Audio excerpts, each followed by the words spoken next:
The scene opens in a dimly lit, cluttered apartment. Rain streaks down the window pane.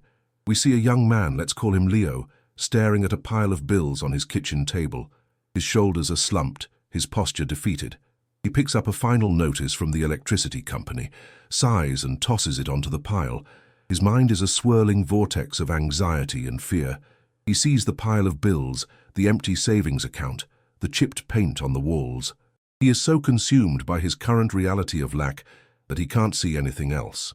His dominant mental picture is one of poverty, and it's a picture he unconsciously reinforces with every worried thought and every spoken complaint. This is the reality for countless people. They are stuck in a cycle of financial hardship because their mind is a mirror of their current unwanted circumstances. They are not creating a better future, they are only recreating their past. Wallace D. Wattles, in his groundbreaking book, The Science of Getting Rich, offers a revolutionary counter-idea. He argues that your financial reality is a direct result of your thoughts. You must first create a clear and vivid mental picture of the life you want to live. This is not about wishful thinking. It's about a disciplined act of creation. Wattles said, "You must form a clear and definite mental picture of what you want. You cannot get what you want until you know what it is you want." The pile of bills in front of Leo is a want-not. He knows what he doesn't want, but he has no idea what he does want. So, how does Leo begin to change this? He must stop looking at the bills and start looking inward. He needs to close his eyes and begin to construct a new mental image. Not just more money, but a detailed, specific scene. He could picture himself sitting at a clean, organized desk, a statement from his bank showing a healthy savings balance. He could imagine a conversation with a friend where he casually mentions a trip he's planning or a new course he's enrolled in. He must fill this picture with as much detail as possible, the feeling of calm, the sound of his phone when a bill is paid, the sense of freedom and security.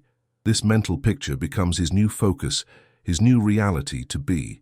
It is the blueprint he must hold in his mind, with as much clarity as a film director holds a final scene in their imagination. This process is hard, especially when the physical world around you screams a different story. The old habits of worry and complaint will fight back. The bills on the table will try to pull his focus, but this is where the discipline comes in. Every time a negative thought or a worried impulse arises, Leo must consciously and deliberately replace it with a detail from his mental picture. He must, as Wattles instructed, form a mental picture of what you want, hold that mental picture, and work with a purpose to realize it. The power of this mental picture is not just to inspire you, it's to orient you. When you have a clear vision of what you want, every decision you make becomes easier. Should you spend money on a new gadget or put it towards your savings goal? The mental picture of financial security makes the answer clear. Should you stay up late to learn a new skill or just watch TV? The vision of your future self in a better job makes the choice obvious. The mental picture becomes a guiding star, pulling you toward your desired destination. It is the first and most crucial step in Wattles's philosophy, but without a clear destination, all the action in the world is just aimless wandering. We return to Leo in his apartment, the mental picture of his financially free future, now a constant presence in his mind. He has done the work of visualizing his new reality, the paid bills, the growing savings, the feeling of security, but as he looks at his bank account and sees a discouragingly low balance, a wave of familiar anxiety washes over him. A small voice in his head whispers, "This is impossible, you're just pretending." The mental picture, no matter how vivid, feels like a lie in the face of his current reality. This is the critical juncture where most people fail. They create a beautiful mental image, but they can't sustain the emotional state required to bring it into being. They think abundance, but they feel lack. Wallace D. Wattles was clear on this point. A mental picture is only the first part of the formula. It must be infused with a powerful emotional charge. He wrote, "Thought must be backed with purpose, and that purpose must be directed to the obtaining of the thing which you have a clear mental picture of." The purpose, in this context, is the unwavering faith and gratitude that your desired reality is already on its way. This is not a superficial emotion. It's a profound shift in your entire being. You must move from a state of worry and anxiety to one of absolute confidence and deep thankfulness. For Leo, this means changing his internal dialogue. Instead of looking at his small bank balance and feeling fear, he must look at it with gratitude for what he has. He could say to himself, "I am so grateful for this money. It is a seed from which more will grow. I am grateful for the life I have now, and I am so thankful for the abundance that is on its way to me." This is a radical practice. It feels counterintuitive to be grateful for a situation that you want to change, but that is precisely the point. Gratitude is the vibrational frequency of abundance.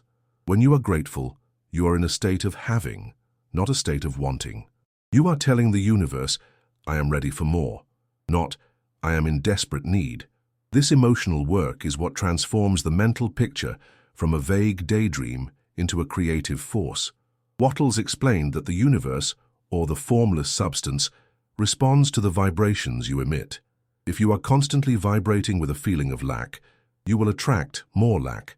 If you are constantly vibrating with a feeling of gratitude and expectation, you will attract more to be grateful for. This is a subtle but powerful change. You are not faking it until you make it. You are feeling the truth of your desired reality now. You are living as if the abundance has already arrived. Leo can begin this practice in small ways. He can feel gratitude for the roof over his head, the food in his fridge, the clean water from his tap. He can pay his bills with a feeling of thankfulness for the services he received, instead of with resentment. Every time a bill arrives, he can see it as an opportunity to practice gratitude for his ability to have electricity, internet, or a home. This disciplined practice retrains his emotional mind, shifting it from a default setting of worry to a default setting of abundance. This fusion of thought and feeling is the engine of Wattles's philosophy. It is what separates wishful thinking from creative manifestation. Without the emotional conviction, the mental picture remains a powerless image. But with it, you become a magnet for your desires. You move beyond simple visualization and into the act of living your desired reality in your mind and heart, preparing the way for it to become your physical reality. This is the second crucial step in flipping your financial life. The scene now shifts to Leo at his job. He works as a graphic designer for a small company, a job he's always seen as a means to an end. He's been putting in the bare minimum, doing just enough to not get fired. His mindset has been, "I'll do more when I get paid more." This is a common and understandable viewpoint, but it's one that Wallace D. Wattles would argue is completely backward. It's a mindset rooted in lack, a reactive state where you wait for the world to give you something before you give back. And as a result, the world gives you exactly what you've been putting in, the bare minimum. Wallace D. Wattles taught that the universe is governed by the law of increase. He wrote, "The universe desires you to have everything you want to have. It wants you to do all that you are capable of doing for yourself and for others. This means that you must align your actions with the principle of growth. The principle is this: you must give more in service than you receive in cash. This is not about being exploited. It's about being the source of value, not just a recipient." For Leo, this means changing his approach at work. He must stop seeing his job as a transaction and start seeing it as an opportunity for increase. Instead of just completing the design tasks he's given, he could go the extra mile. He might research a new design trend and apply it to a project without being asked. He could take the initiative to create an alternative design that he knows will better serve the client, even if it takes a little extra time. He could proactively suggest improvements to the team's workflow. This is not about working for free. It's about seeing his work as a chance to pour his creativity and effort into the world, to deliver a surplus of value. When you operate from this principle, two things happen. First, you become a person of exceptional value. Your colleagues and superiors notice your dedication and your commitment to excellence. You become the kind of person who is indispensable, the kind of person who is a natural candidate for a promotion or a raise, not because you've demanded it, but because you've already earned it. You are no longer waiting for abundance. You are actively creating it. Second, and more profoundly, this act of giving more changes your internal state. It shifts you from a mindset of scarcity, "I have to hold on to what I have," to a mindset of abundance, "I have so much to give, and more will flow back to me." You are becoming a channel for increase. Wattles's philosophy is clear: the universe will always reward the person who gives more. As you become a source of value, you put yourself in the very flow of abundance that you desire. This is a cosmic law.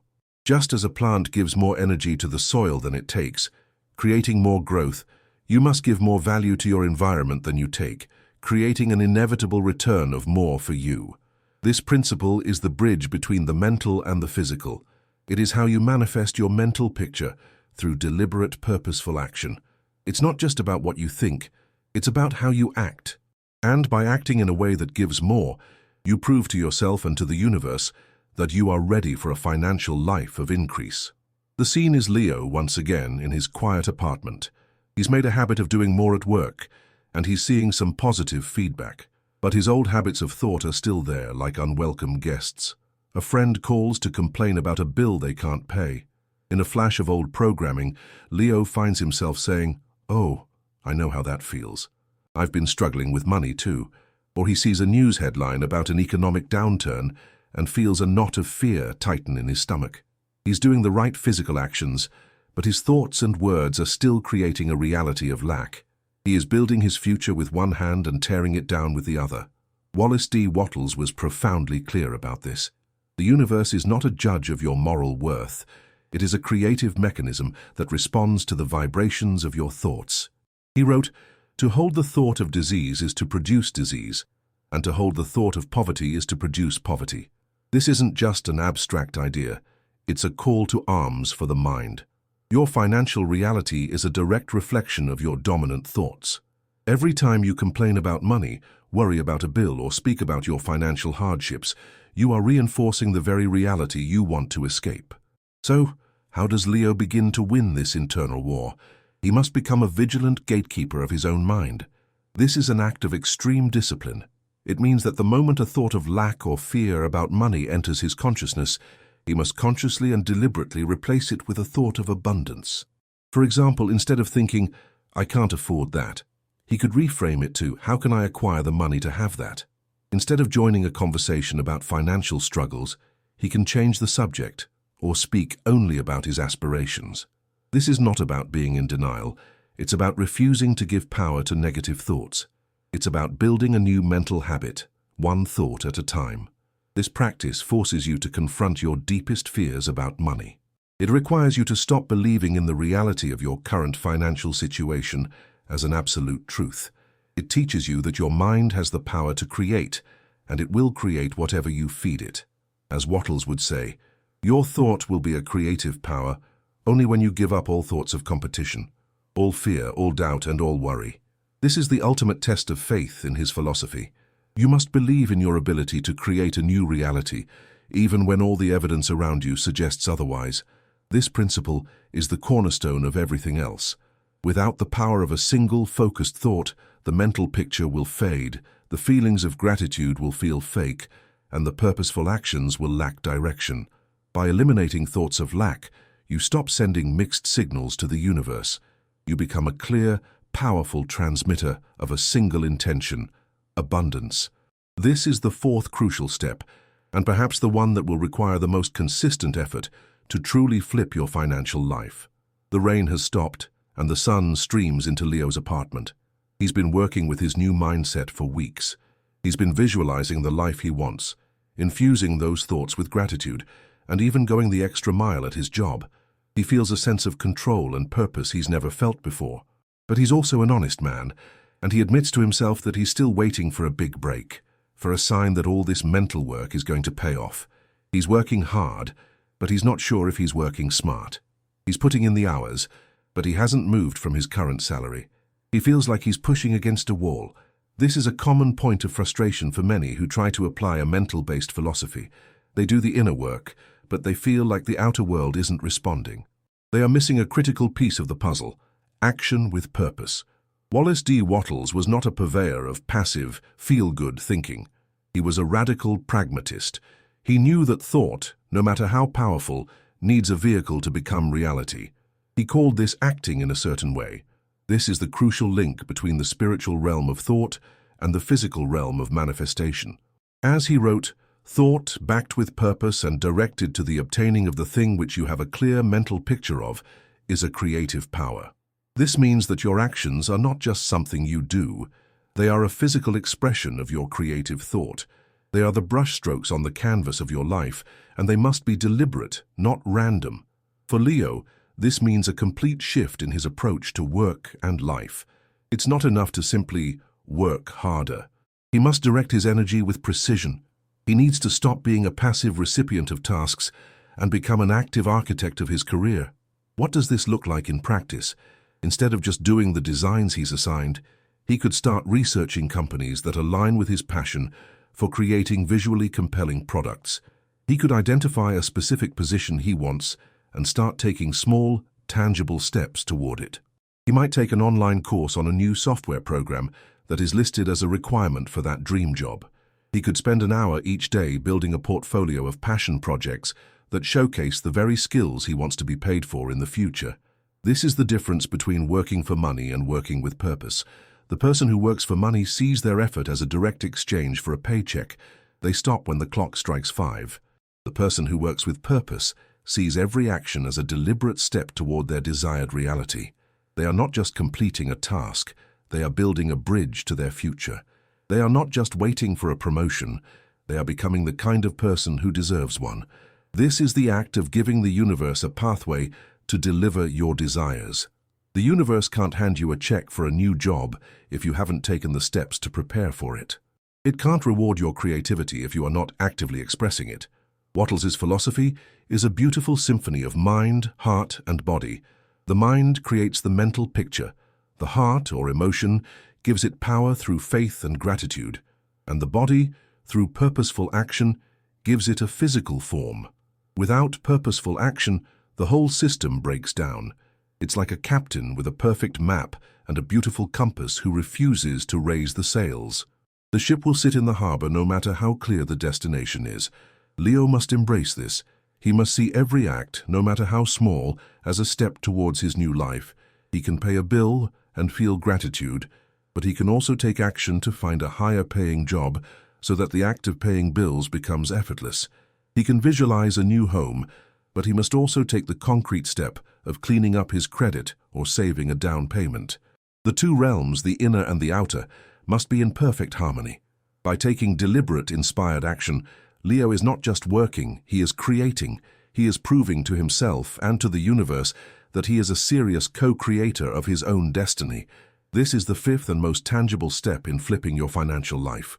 The scene takes place at the end of the month. Leo is sitting at his computer, reviewing his bank statement. A few weeks ago, he started doing more at work and focusing on thoughts of abundance. The balance hasn't increased dramatically, but it's not negative either. He sighs with a sense of relief, but still feels the familiar anxiety as the next billing cycle approaches. He's been acting more intentionally, but he still doesn't feel in control of his financial life.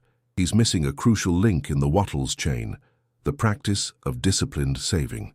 He doesn't see saving as a way to build wealth, but as a sacrifice. And like most people, he saves only what's left over, which for him is usually nothing. Wallace D. Wattles was adamant on this point, not because he was a financial Puritan, but because he understood the psychology of money. He wrote, "Life is in you. Life wants full and complete expression for itself, and it wants you to have everything you can use for self-expression. Therefore, the desire for wealth is simply the capacity of life wanting to express itself in you. Saving isn't just about accumulating money. It's about building a habit that reinforces your belief in abundance. It's an act of power. When you save, you're sending a powerful message to your subconscious and to the universe. I am capable of retaining wealth.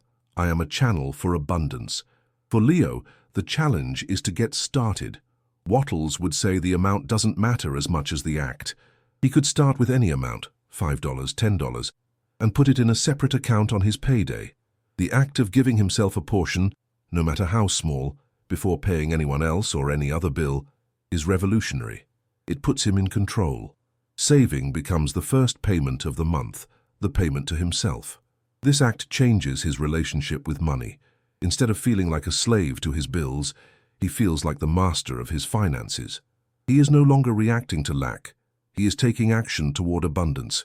This habit, however small, has a profound effect on his emotional and mental state.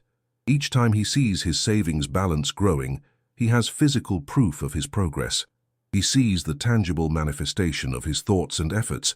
This reinforces his faith and conviction that he is, in fact, moving toward his mental image of abundance.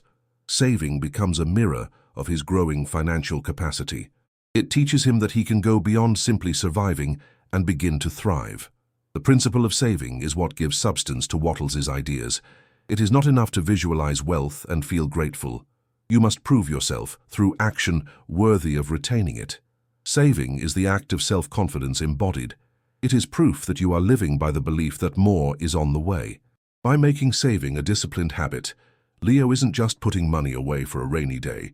He's building a temple of confidence, a sanctuary of abundance that is physical evidence that he's turned his financial life around.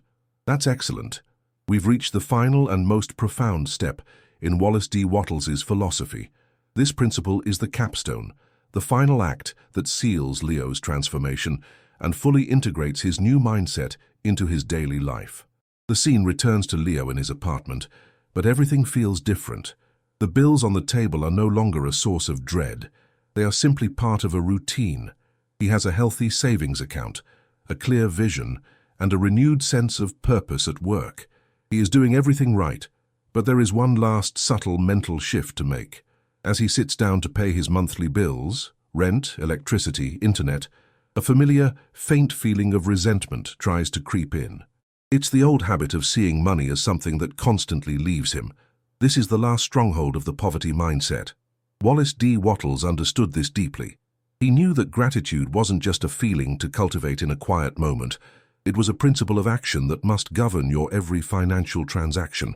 The ultimate act of abundance, he taught, is to express gratitude through your spending. As he said, give to every person a useful value greater than the cash you receive from him, and you will grow rich. This applies to both your giving and your receiving. It means seeing every bill not as a loss, but as an exchange, and a worthy one at that. For Leo, this means changing his internal monologue completely. He picks up the electricity bill. Instead of thinking, another bill to pay, he thinks, I am so grateful for the warmth this company provides me in the winter. I am thankful for the light that allows me to work and read at night. I am grateful for the energy that powers my life. He pays the bill with a feeling of appreciation, not resentment. He sees the money as flowing out to provide value, a value he has already enjoyed and is now returning with gratitude. He does the same with his rent, feeling a profound thankfulness for the safety and shelter of his home. When he buys groceries, he feels gratitude for the abundance of food, for the farmers who grew it, and for the money that allowed him to purchase it. This practice is the final step, because it completes the cycle of abundance. When you spend money with a feeling of lack and fear, you are sending a signal to the universe that you are afraid of losing it. This creates a vibration that attracts more lack. But when you spend money with gratitude, you are telling the universe that you are a channel for its flow. You are celebrating the fact that you have money to spend, and you are appreciating the value you received in exchange. This act of grateful circulation ensures that the money you send out will return to you with increase. It's a beautiful, self-sustaining loop. This isn't just about being positive.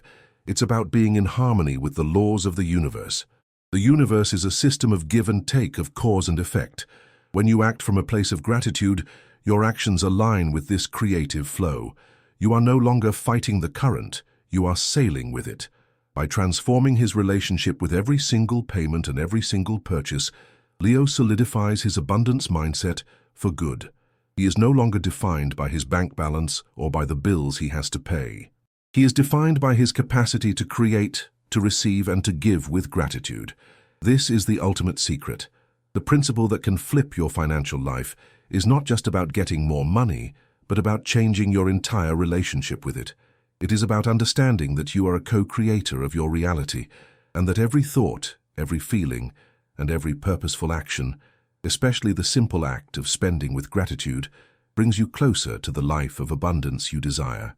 Leo's journey is complete. He has moved from a place of lack and fear to a place of confidence and prosperity, not by a single act, but by a powerful, systematic application of Wallace D. Wattles' enduring truths.